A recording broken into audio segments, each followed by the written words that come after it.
orang yang tidak nerima rukhsahnya Allah Ta'ala. Jadi orang wajib-wajib dilakoni terus kadang-kadang mergo dadi identitas isin ninggal. Kalau wong biasa puasa Senin Kamis saking terkenal puasa Senin Kamis sampai muka napa isin. Iku dosane kok Gunung Arafah. Wis hadis iki apa lho, kowe wis ra puasa Senin Kamis. Jadi ala kenapa ora puasa Senin Kamis nampa rukhsah pengiran niku ora nampa jeneng gak nglakoni.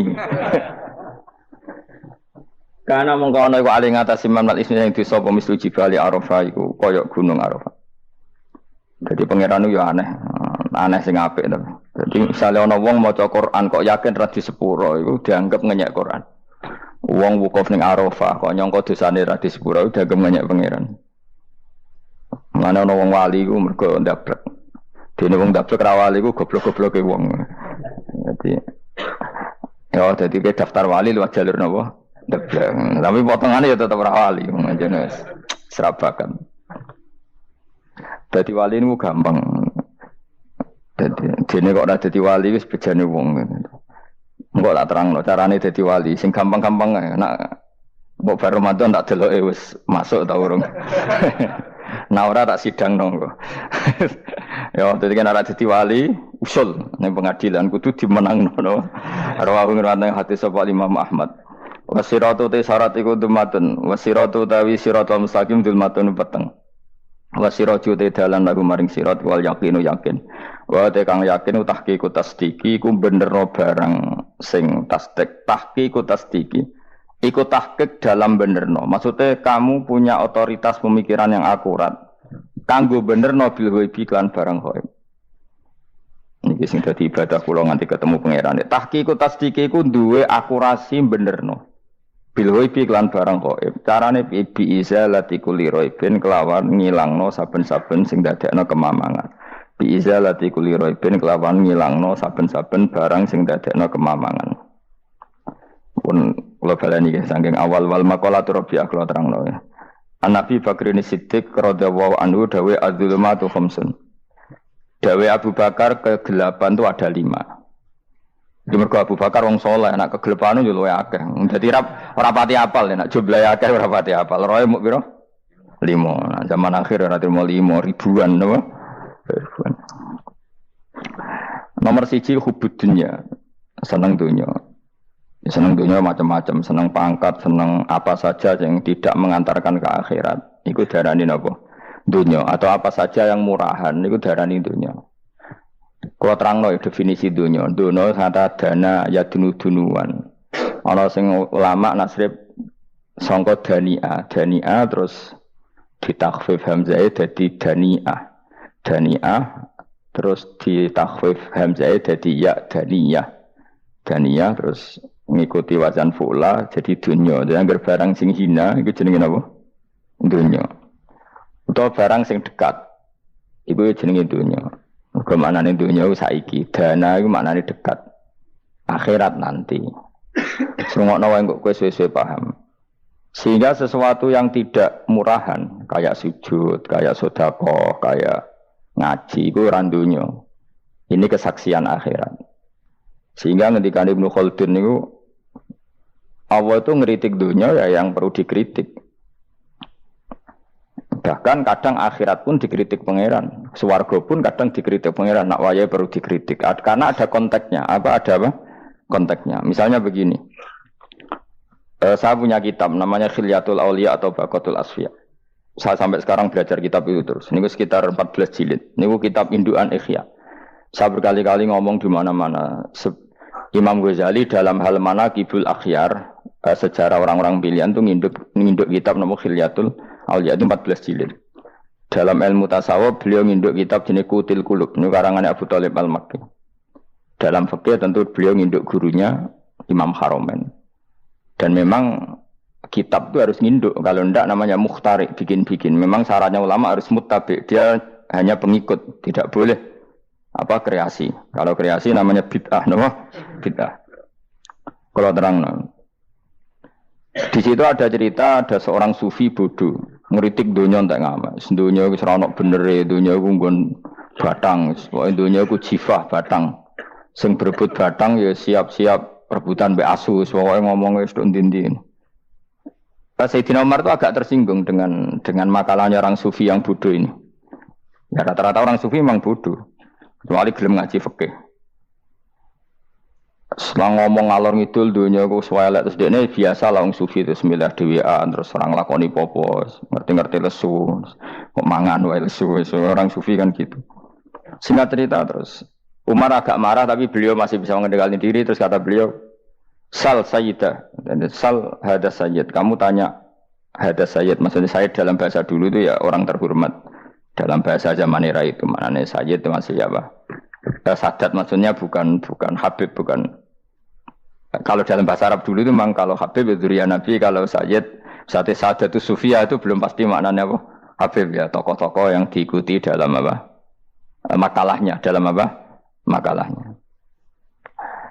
Terus kata Ubay bin Ka'ab, dan ini menurut saya benar sekali, dan kamu harus mengikuti Ubay bin Ka'ab. Dia adalah termasuk 6 sahabat yang dipuji Nabi min ahlil Quran, apa? Yang dipuji Nabi min ahlil apa? Quran. Kata Ubay bin Ka'ab, lalu Anda masuk surga karena apa? Lalu Anda masuk neraka karena apa? Lalu Anda dapat ridho Allah karena apa? Kamu itu bisa masuk surga lihadidar karena kenangan di rumah ini, maksudnya karena dunia ini. Karena sujud kamu, karena kebaikan kamu, itu di mana? Allah mereferensi amal kamu ya di dunia ini. Kamu masuk surga karena sujud kamu di dunia ini. Nanti masuk neraka karena keangkuhan kamu di dunia ini.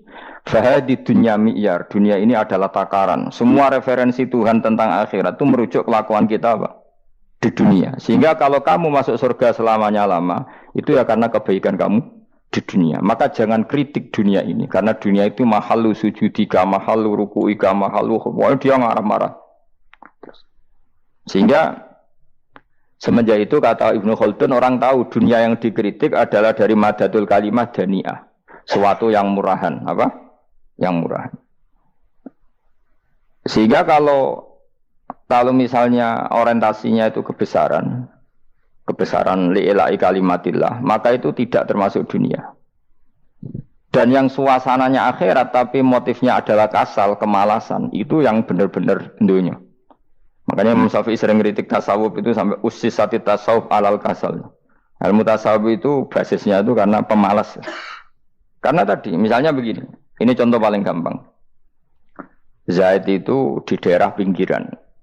Di daerah pinggiran di mana Islam itu minoritas. Terus dia ingin kaya raya supaya bisa bikin masjid atau bikin komunitas Islam. Atau dia ingin jabat jadi lurah supaya nggak ada pelarangan orang sholat karena dia yang punya otoritas bikin aturan. Atau kalau mungkin skup lebih besar dia ingin jadi bupati supaya daerah situ familiar dengan Islam karena pejabatnya Muslim.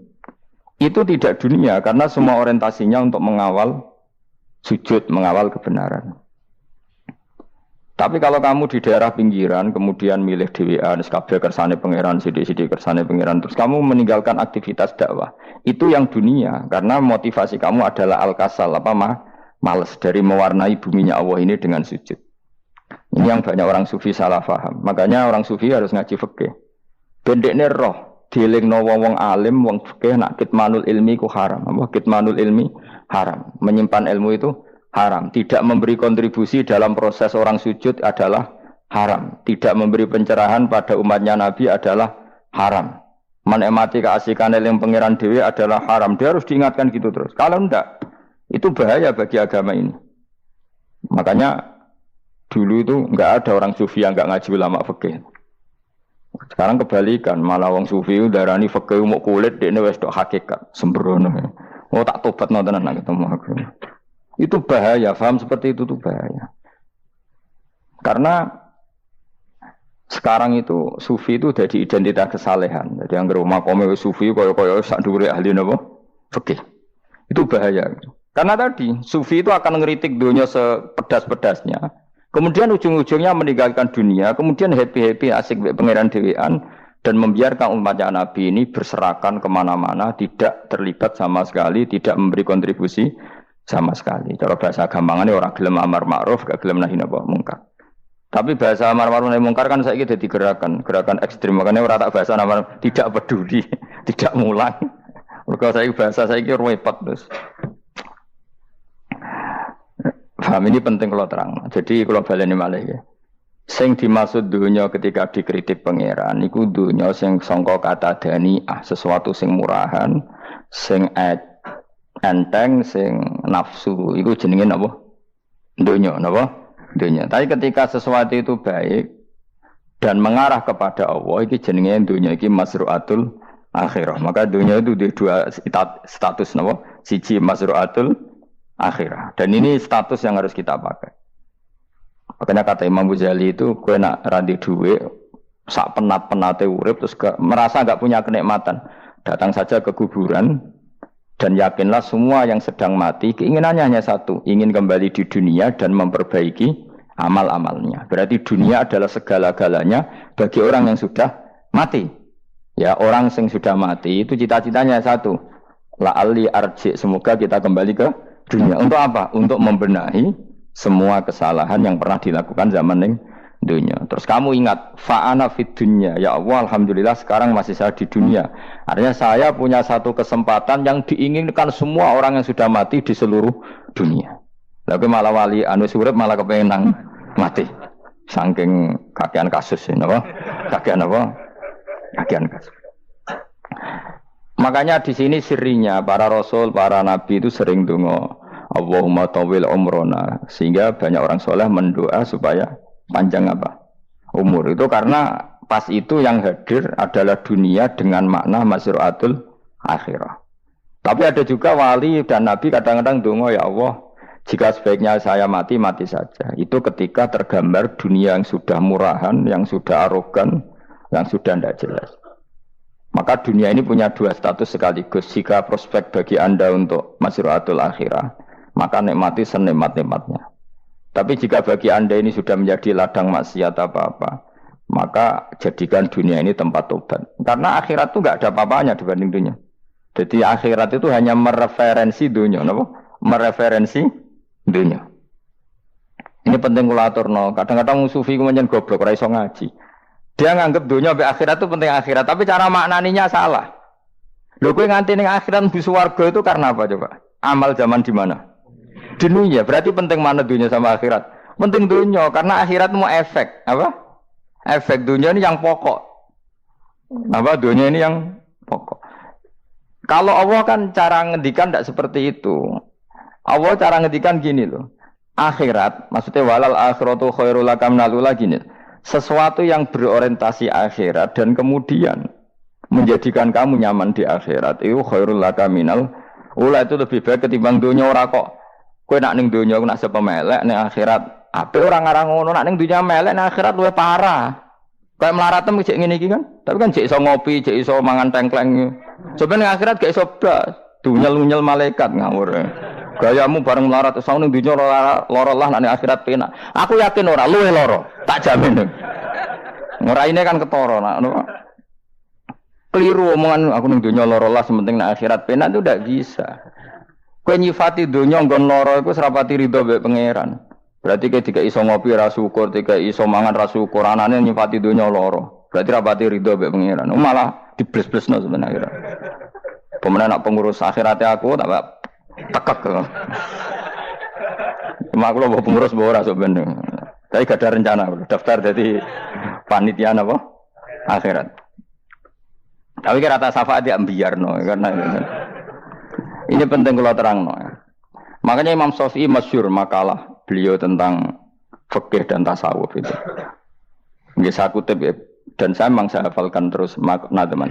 Faqihan wa sufiyan fakun laisa wahida fa inni wa haqqu wa iyyaka ansahu. Terus kata beliau mensifati orang fikih fa hadza qasin lam yadhuk qalbuhu tuqa wa hadza jahulun kaifadul jahli yasluhu. Itu masyhur. Di dunia ini identitas di dunia kita, dunia ulama itu hanya dua. Kalau enggak sufi ya faqih. Kamu jangan jadi salah satu. Faqih adalah orang sing qasin, itu qalbuhu qasin, hatinya itu keras, atine atos. Lam jadu qalbuhu tuqas, gak ditakwa blas. Wong faqih ora ditakwa blas, gak diempati blas. Tapi orang sufi itu wahada jauh ini malah geblek blas, malah parah meneh. Sing sitok atos atine sitok geblek dari Imam Syafi'i. Kena protes berarti Imam Syafi'i aja protes aku. Kenapa begitu? Misalnya gini orang fikih. Kalau bapak nyontohkan tuh gini. Orang fikih itu punya aturan. Misalnya kalau rukuk tidak begini nggak sah. Sujud kalau nggak begini Nggak sah. Sholat kalau tidak begini nggak sah. Oke, aturan itu baik. Tapi punya keangkuhan berpikir. Misalnya ada orang desa terbelakang, misalnya di pedalaman Gunung Kidul, Kulon Progo. Ada orang yang ditobatkan orang-orang sufi. Orang sufi itu ya sing rodok goblok-goblok itu, misalnya nobatkan. Enak wae wong fakir melok nobatno tapi tahu-tahu bilang ini sholatnya nggak sah, rukuknya nggak sah, Fatihahnya nggak sah.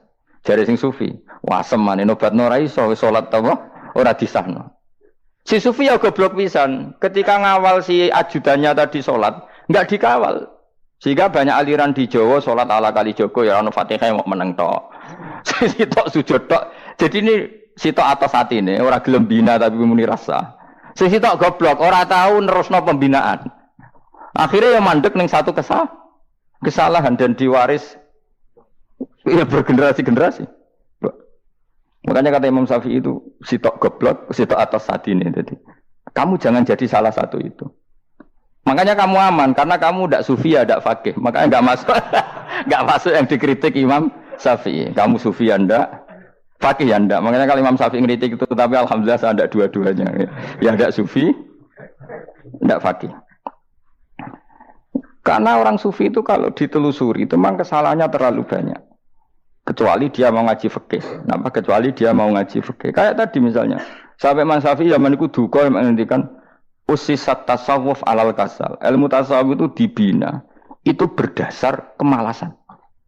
Loh, saya punya teman sufi banyak. Saya ini kiai loh. Punya teman sufi banyak. Tekon dengan kula Gus dunia rusak, sementing sakniki ini ngatah-ngatahno istighfar. Memangnya kita bisa diistighfari pangeran di sepuro pangeran ketika kamu orang alim ndak mulang? Memangnya kowe iso di sepuro pangeran ketika kowe sugih ra zakat? Memangnya kowe iso di sepuro pangeran wis kere ra nyapu masjid teko Jumatan, bareng rokoke diusep-usep ning pojok masjid bar mulai. Enak wae. Ana keran coplok is dibarno. Memangnya kamu bisa jadi orang miskin seperti itu kemudian dimaafkan Allah? Ndak bisa. Kamu harus terlibat dalam proses sholat. Wis kere ya urun gawe keran, misalnya orang ngono urun masjid ya nyapu-nyapu, sing sugih urun dhuwit, sing alim urun mulang. Kok enak? Dunya mbangke rusak terus kabeh dhewean. Menengi sampean ke dhewean neraka ora tak baturi ya ngono. Ndak bisa, sufi seperti itu ndak bisa, tuh kriminal. Malah Imam Syafi'i dalam satu makalah kowe esuk tasawuf, awan wis rondok ngene. Saking ekstrimnya beliau. Nah, kenapa Imam Ghazali muji orang sufi? Kitab-kitab risalah Qusairiyah muji orang sufi itu sufi-sufi yang koyo kowe. Sufi-sufi yang belajar fikih, napa? Sufi-sufi yang masih mau belajar fikih. Kok enak?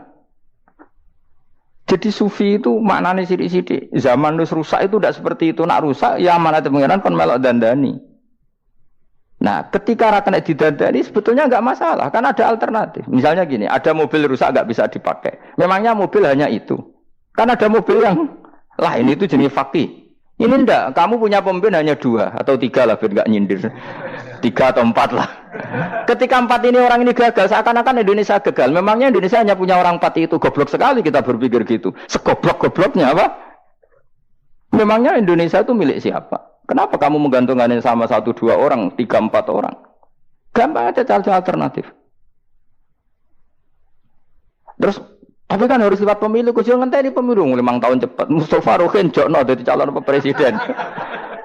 Nah, kemudian jadi negara tahlil. Karena dekne piye, apa ngomong ekonomi ya ora iso. Ngomong wisata ya haram, ngomong budaya haram. Ngomong badan usaha milik negara ya ora roh dene. Lamun langsung dibagi-bagi. Tapi kelirunya kita selalu begitu. Ketika kecewa sama pemimpin, seakan-akan dunia ini tergantung pemimpin itu. Mana ada dunia ini dipasarkan sama makhluk oleh Allah. Dunia ini milik Allah, nggak pernah dipasarkan makhluk. Bahkan kiai mati pun nggak ngefek pada agama.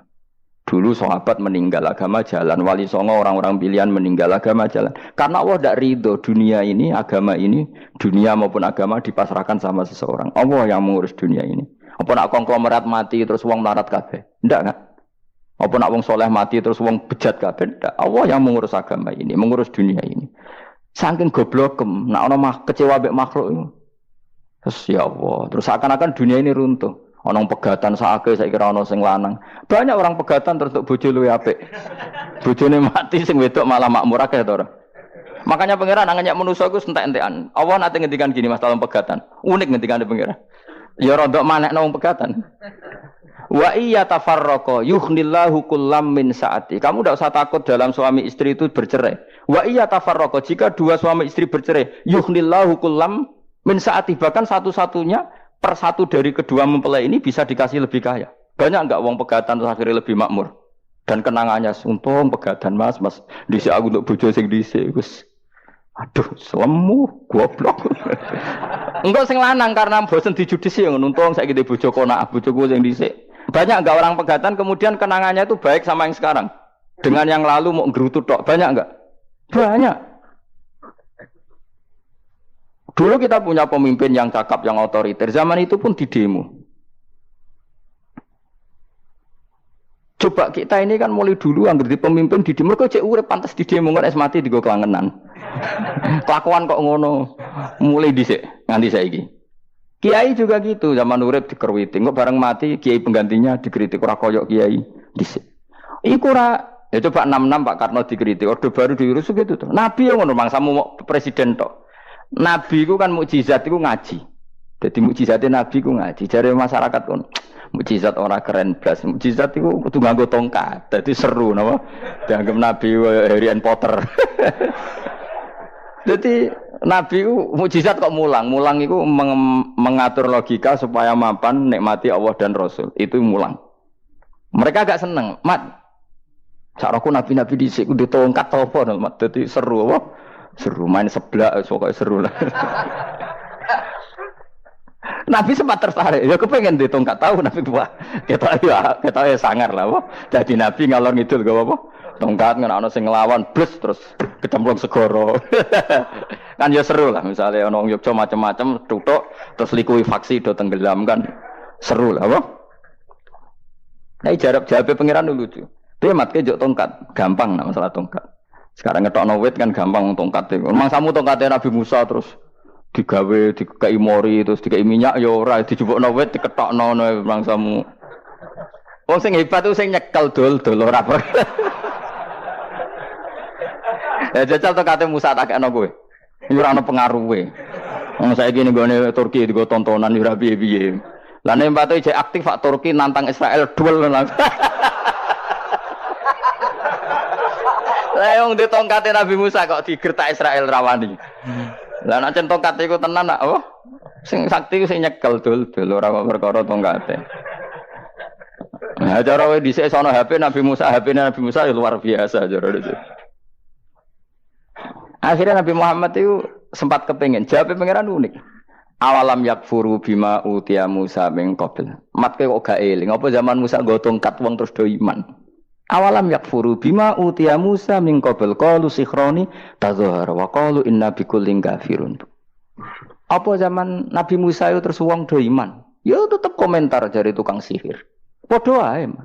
Nggo mukjizat ora padha wae. Wong nak trai berdua ya tetep berdua. Zaman Pak Karno sing tukang ngeluh ya ngeluh, zaman Pak Harto tukang ngeluh ya ngeluh, zaman Mega sing tukang ngeluh sampai saiki sing tukang ngeluh ya wis kegiatan. Kiai yang ngono. Kadang ada kiai saiki misalnya Surabaya zaman Mbak Arwani, Mbak Zubair. Memangnya zaman Mbak Arwani wong Kudus ngaji kabeh. Wong saku ya kelakuane wis ngono-ngono wae. Misale kula ya, kadang ya wong komentar. Gus Bae ora kaya zaman Bandur Salim. Lah aku wis dididik bapak, zaman Bandur Salim apa wong ya ngono. Engko bapak zaman Bandur Sam apa ngono sampai zaman Basunan Bunang misal. Ayo jajal.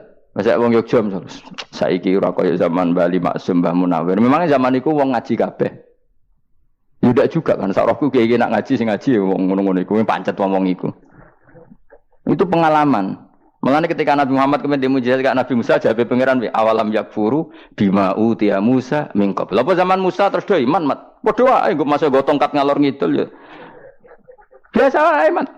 Gak usah mujizat-mujizatan mulang wis enggak ada. Lho kula lho mau tawani pangeran mujizat kok sangkare Musa. Kula mboten purun. Ya perkara kok malah lucu. Nabi kalor ngidul go tongkat. Nabi Musa itu kate biasa kan, sing kodang ku wonge. Lah saiki ejek ning Turki. Nek kata tenan cek top Israel tuntas ya. Suwabet terus likuifaksi, tutup suwabet meneh dadi negara bebas wong Israel. Terus Rajab Tayyip manggon kono. Aneh-aneh iki. Makanya penting, yang dikatakan mukjizat itu ngaji. Ngaji itu bisa membentuk yakin. Yakin itu bisa membentuk tahqiq. Nah caranya yakin gimana? Tak warai kan ben dadi wali.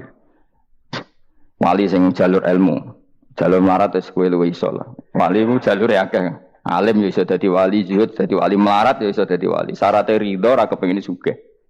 Ya syaratnya melarat dadi wali ridho ora terbersit kepengin sugih ora tau muni lho umpama aku di dhuwit ora dadi wali, muni umpama tok wis ora dadi wali.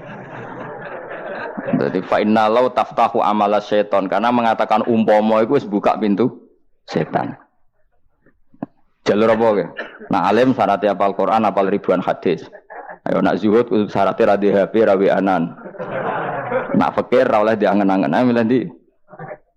Apa rasa dadi wali? Gak usah ya. Kalau terang, ini penting. Kenapa saya sering kritik orang sufi? Karena sufi sekarang itu beda dengan sufi dulu. Di Jawa Timur itu keluarnya para kiai ya gitu. Kalau ada orang ikut torekoh tertentu, terus gak gelem ngaji takrib. Akhirnya linge pangeran suwengi tapi sesucine keliru.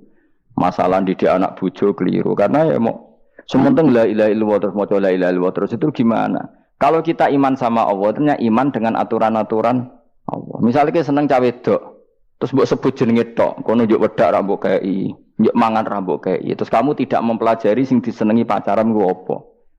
Senang Allah itu maknanya senang ketentuannya Allah. Allah yang murka itu apa? Kalau kita zina, kalau kita maling, ketika korupsi. Allah yang suka apa? Kalau kita sujud. Lalu syaratnya sujud apa? Harus dalam keadaan suci dari hadas besar maupun hadas kecil dan tempatnya tidak ada najis. Bahkan harus gitu. Itu senang Allah kok aman. Allah semengi terus pingsan, kesemper. Terus nak tepak harus darani wali. Nak darani wali ono salam template. Wah apa-apaanan. Nan cara bapak kula saking kerase. Lah wong darani wali nek melete keren aku jare. Tak top aku jare. Lah kok saged, Pak. Paling zaman akhir darani wali dadi gula, wong salah templek ngekeki dhuwit. Tapi nak wong alim darani wali ku sing dadi pinter akeh. Coba jajal lah wis ayo. Nak ora percaya Ruhin maklumno nak saiki wali, nak ora dadi gula mbek dhuwit. Ayo saiki umumno nak Ruhin iku wali. Reaksi masyarakat kira-kira piye? Salam template terus nggak malam merek rokok Ruhin, misalnya rokok apa ya terus ditukokno. Tapi umat dapat apa? Tapi ketika orang terkenal alim, umat dapat banyak karena bisa ngaji, carane sesuci piye, carane zakat, piye yang wajib zakat apa saja, carane dekat. Tapi saya gak wali kalah be, apa wong alim kalah be wali. Kulo niki diceritani Gus, kulo nek wong alim Gus, jejer be wong terkenal wali, kulo harus salaman beda nih. Ya akhirnya melarat salam. Maksudnya salaman kok ono maknane ning Jawa Timur. Ora usah diterangno maknane opo. Wah kere. Wah kowe padha wae wong alim kok hasud to. Nek hasute perkara hasile iku. Iku ya sarap pisan padha wae. Sing kanca kula niku sing. Tapi sebenarnya kita harus jadi pelajaran. Kalau ingat Allah itu ingat aturan-aturannya Allah. Terus keling Allah suwengi terus piye? Allah bikin aturan, kamu suwengi ning masjid itu ketentuan fikihnya kayak apa? Kalau istri kamu sakit, anak kamu sakit, kamu wajib ngurmat anak bojo dan itu juga perintah Allah. Terus eling Allah dulu enggak ada zaman Nabi seperti itu. Nabi itikaf suwengi ning masjid terus mikir wiridan, ya mulang biasa. Wiridan sekadarnya habis itu Nabi yang ngajar biasa. Siapa yang tanya tentang haid, siapa yang tanya tentang ghanimah, siapa yang tanya. Jadi yas'alunaka 'anil anfal. Ketika mereka iskal, lalu ghanimah cara bagi gimana ya Rasulullah? Dibagi wa'lamu annama ghanimtum min syai'in fa lillahi khumusahu wa lirrasul 1/5. Ada yang tanya lagi, was'alunaka 'anil makhid. Istri saya cara ngakad tidak normal ya Rasulullah. Kadang-kadang over. Terus disebut itu istihadah apa? Itu ditanyakan. Ada yang kaya usul, ya Rasulullah duit kula kathah lalu tak kasihkan siapa? Yas'alunaka madza yunfikun. Ora kok terus eling pangeran sungi-sungi terus do ngantuk, bariku keturu. Bariku makan-makan ora ono ngono. Coba, jika seseorang terkenal wali itu paling untung udekne. Ini bukan kritik kan. Memang harus dikritik. Kritik aku enak aku kualat, kowe ra wali kok ngritik wali. Kowe cuma melok-melok. Karena apa? Kita ini syafaqatan li hadil ummah, kita kasihan umat ini mencintai kiai, kemudian tidak dapat apa-apa dari kiai itu. Caranya apa ya? Kita mulang. Makanya Rasulullah itu masyhur kan di sebuah hadis, sama cari di Muqaddimah Majmu', di Muqaddimah Ihya, hampir semua kitab ulama top itu menceritakan hadis ini. Nabi ke masjid, ada satu kelompok yang nangis-nangis ndonga, ada sekelompok yang mulang fikih. Mulang itu yes, iki halal, iki haram, iki salat begini enggak sah ini. Pokoknya mulang aturan-aturannya pangeran. Nabi ngadeg. Kemudian Nabi bilang gini, kilakuma ala khairin, dua kelompok ini sama-sama baik. Tapi apa yang terjadi? Amma haula fayatuna waha, mereka adalah kelompok-kelompok yang minta sama Allah, insya'a ajaba wa insya'a la. Kalau Allah mengendaki ya disembadani, kalau enggak ya enggak. Tapi ini kelompok yang membicarakan hukum-hukumnya pangeran. Pasti Allah ridho. Wa innama bu'istu mu'alliman. Memang sing jenenge Nabi itu untuk mengumumkan halal haram. Maka Nabi terus ikut yang kelompok belajar tadi. Karena yang dikatakan coba Nabi diutus jadi Nabi itu apa? Saya tanya. Bikin aturan. Caranya tawaf ke Ka'bah begini. Dulu tawaf itu wudu. Dulu tawaf itu bawa hubal lata. Dulu tawaf itu dengan penuh kemusyrikan. Nabi datang. Cong tawaf itu aturannya gini. Enggak boleh ada yang berbau syirik. Caranya tawaf 7 kali. Baca kalimat ini. Sa'i juga gitu.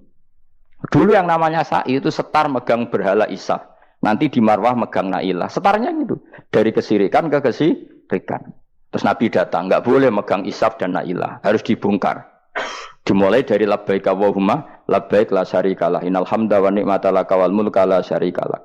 Itu Nabi. Sehingga saking ekstrimnya sahabat itu dulu enggak mau disuruh sa'i. Enggak ya Rasulullah, kita ada sa'i. Tempat yang dulu kita syirik di situ. Karena kalau sofa setarnya pegang Isaf, nanti kalau di Marwah pegang Nailah. Itu nama berhala. Terus Allah menurunkan inna sofa al-marwata min sya'airillah faman hajjal baita wa i'tamara fala junaha. Istilah pangeran fala junaha. Kalau kamu sudah Islam, enggak apa-apa sa'i. Kenapa bilang enggak apa-apa? Karena dulu pernah sahabat merasa dosa. Karena itu dulu basis kemusyrikan. Jadi ini penting saya utarakan. Lagi-lagi yang digerakkan Nabi adalah aturan main dalam hidup ini. Apa? Aturan main. Lho kula wingi pasaran wingi ini kula mucal napa sampean ta? Kula mucal Minhajut Thalibin. Karangan Imam Nawawi. Kitab fikih.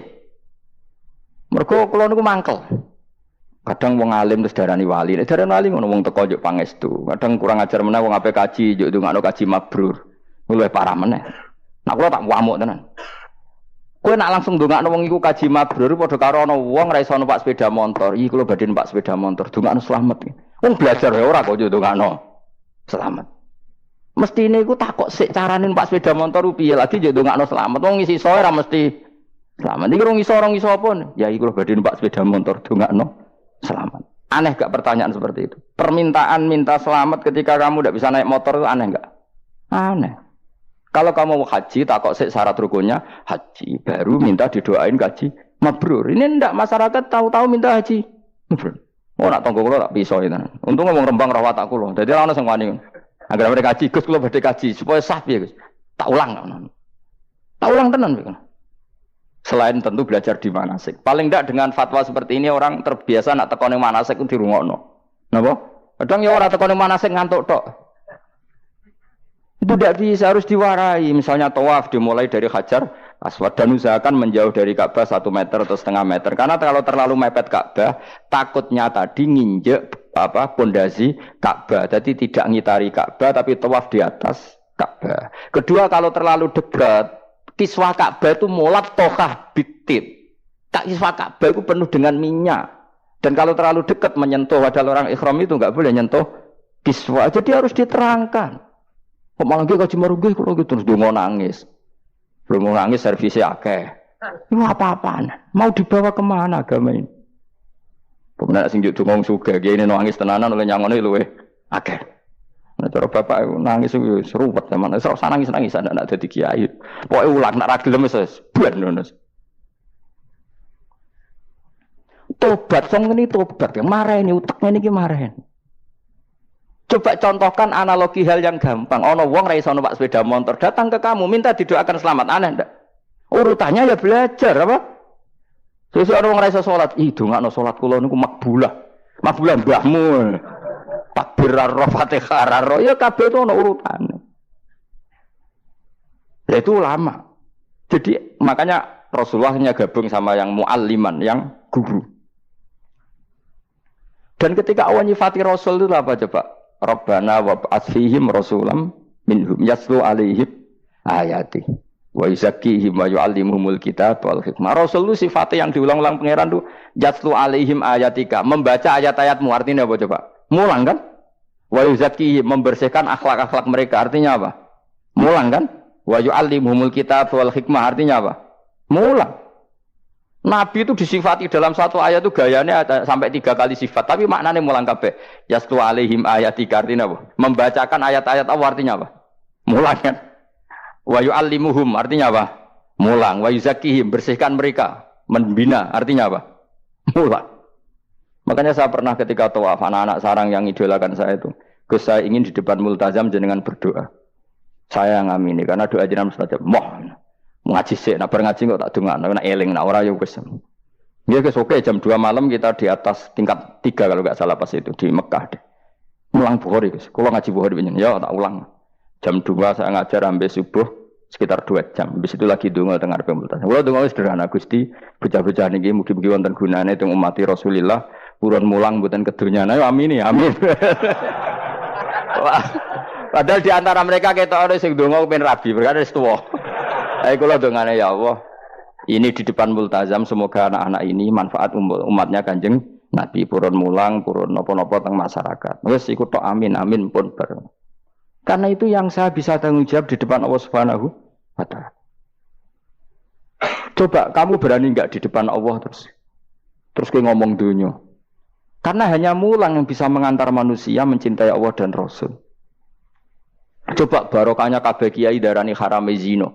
Berapa juta orang yang tidak berzina gara-gara dawe para kiai nak wong zina sok ben dakare dikwetok, virgine ditunjuk malaikat. Entah cara ngulang gimana, cara tahdzir gimana terserah gayanya kiai masing-masing. Mungkin Mustafa nyontokno payudara nek diguantuk, wong dene jorok penyerot. Dadi nek rohen duwe pinter meneh dakare apa dikwetok. Barokahnya tahdzir seperti itu berapa juta orang yang kemudian tidak zina. Berapa orang enggak jadi rentenir gara-gara cerita para kiai? Berapa ribu juta orang yang enggak bodoni mergo apa jadi ilate itu apa digunting malaikat. Ini kan sudah kebaikan yang sudah masif. Kenapa tidak kita tiru? Lalu ada gerakan wong tekone masjid sudah jeleng Allah tok terus gak jelas ilingnya itu perkara apa? Loh, kalau itu selingan enggak apa-apa Kang, ya 1 jam, setengah jam. Liyane itu ya tetap dibelajarkan halal. Ya, tapi kalau mereka bilang, lah tapi kalau buatan sakit ya nyewa kan orang nganggur-nganggur ruhin Mustafa kan iso disokon mulang mabadik fikih. Ojo nyewa aku wis kiye gede larang. Ini kan murah 200.000, 300. Lho kula ra narep lah wong kan wis rawani nyangoni sithik. Jare Mbah Mun resiko gak seneng kiye gede. Wis salami templek kadung ra pantes. Salami sithik lho kadung gak pantes. Mulane jane kiai ngundang kiye cilik ae. Kiye gede resiko. Ya misalnya mulang fikih ngongkon aku, wong wis sepakat. Nah, kowe kan sangoni 200 kan pantes kan ya. Kowe piro, Mas? Nyoro, malah jare bangun kiai cilik ku tak bangel sugih. Karena kiai gedhe wong nyalami templek sithik ya isin. Nek kiai cilik ku ya biasa wae. Padahal sing iki luwih butuh. Ya sakit yen kiai cilik ya sakit. Tapi salah ilmune ra ngontapi akhirnya ya stok kono wae makome stok kono. Ya saya ulang lagi ya. Makanya kritik kita pada sufi itu bukan karena kita benci orang sufi enggak. Kecuali mereka mau belajar fikih. Dulu itu biasa ulama top sufi ngaji kiai fikih itu biasa. Kiai fikihnya ya ngaji ulama. Dulu kan Imam Syafi'i sehebat itu kamu kira enggak ngaji tasawuf? Ya ngaji ya biasa sama teman-temannya tasawuf kecil-kecilokan. Sama tak ceritain Imam Syafi'i itu punya teman dekat namanya Syaiban Ar-Ra'i. Itu nak kecil-kecilokan fikih lucu. Dia rasa tersinggung sebagai partai fikih ya rasa tersinggung biasa. Imam Syafi'i itu sering dolan ngene Syaiban Ar-Ra'i. Dia ulama sufi. Sampai muridnya gremeng, mislu katas al-hadal bati. Sak jenengan takok wong desa ben. Jadi Imam Syafi'i ben. Takok aneh kan. Mata taqulu fi zakat. Zakat cara kowe piye? Dan Habib Umar Hafid itu suka mengutip perdebatan Imam Syafi'i, dialog Imam Syafi'i dan Syaiban Ar-Ra'i. Saya juga suka karena saya sering melihat itu di Ihya di beberapa kitab ada. Mata taqulu fi zakat. Zakat menurut kamu gimana? Ala madzhabi aw ala madzhabi. Menurut madzhabku apa madzhabmu? Jare Imam Syafi'i. Ya cara madzhab apa? Lah madzhabku wis roh dhewe. Lha apa tak kok kowe? Ya rada cangkem elek tapi lucu, Dur. Nak cara aku ya zakat itu wajib kanggo sapa wae, cek kere, cek sugih ya kabeh wajib zakat. Lah terus aturane pangeran piye? Mosok wong kere wajib zakat. Lah apa melarat mesti dunyane halal. Ya iya sih, tapi yo mosok wajibna zakat. Ya jare tak kok. Subhanallah wa bihamdihi adada khalqihi wa ridha nafsihi wa zinata arsyihi wa midada kalimatihi. Subhanallah wa bihamdihi adada khalqihi wa ridha nafsihi wa zinata arsyihi wa midada kalimatihi.